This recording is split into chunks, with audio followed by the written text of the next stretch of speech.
నిన్న ఒక అమ్మాయి వచ్చి తన రిసెప్షన్కి ఒక రాయల్ శారీ కావాలని అడిగింది. తనైతే మంచిగా పాడియా పట్టులో ఒక గోల్డ్ జరీ శారీ అయితే సెలెక్ట్ చేసుకుంది. మన దగ్గర గోల్డ్ జరీ శారీస్లో చాలా ఆప్షన్స్ ఉన్నాయండి.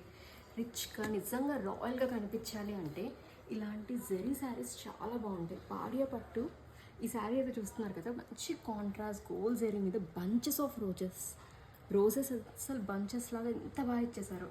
మీనాకారి డిజైన్ లాగా చాలా బాగుంటుంది. ఇదైతే ఇవన్నీ pure handloom silk mark certified zari saris. ఈ శారీ అయితే ఇంకా హైలైట్. ఇలా చాలా చాలా అంతకు మించి కలెక్షన్స్ అయితే మన దగ్గర అవైలబుల్గా ఉంటాయి. ఈ శారీ చూస్తున్నారు కదా, ఆల్ ఓవర్ జెరీతో మనకు మొత్తంగా హైలైట్ చేసింది అయితే ఇట్లా మీనాకారి లాగా పింక్ జెరీతో హైలైట్ చేశారు. And border totally different concept. Kanchi border ఇవ్వకుండా ఇలా డిఫరెంట్గా బార్డర్స్ ఇచ్చారు. ఇలా ఆప్షన్స్ మన దగ్గర ఇంకా చాలా ఉన్నాయి. ఇదైతే మంచి జెరీకి ఇట్లా కాంట్రాస్ట్లో ఇచ్చారు. ఇది రెడ్ కలర్ కాంబినేషన్స్తో. ఇవన్నీ ప్యూర్ జెరీ శారీస్ అండి, చాలా బాగుంటాయి. ఎంత రిచ్గా అనిపిస్తాయంటే టోటల్గా వర్త్ ఇట్ అనే శారీస్ అయితే ఇవే. For this zari saris visitors Rukmini silk సంస్కృతి.